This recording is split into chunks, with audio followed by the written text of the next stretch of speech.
Tom Clark, you've got some interesting data along with Daryl Bricker. Yeah, so the question is, on a long campaign, we've talked about it, the 11-week campaign, strategies that the parties use to try and move people into their column. But the real question then becomes, when do voters, or when did most of the voters, actually make up their minds? Were they tuned in? Were they tuned out?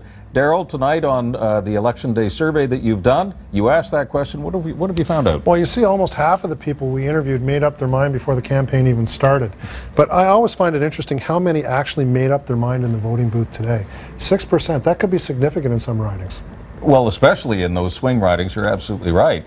And it's interesting that before the debates and after the debates, so the debates had a bit of an issue, or a little bit of an effect rather, 19%. Yeah, but yeah, exactly. And the point that you make is really important, because a lot of the decision making was well before this last week of the campaign, when there was supposed to be such a growth in for example, Liberal Party support.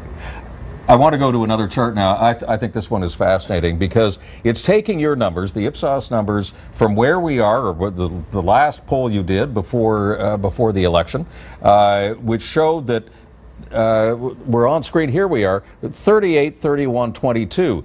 If we go back 6 months, that's when everybody was tied, 30, 30, 31, essentially a tie. But go back almost exactly a year ago, and does that look familiar to you?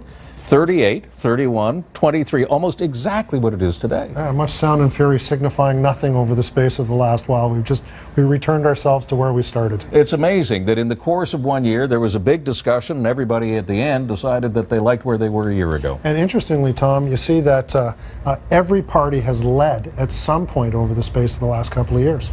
Yeah, fascinating. Daryl, thanks very much. My pleasure, Tom. Okay, Donna.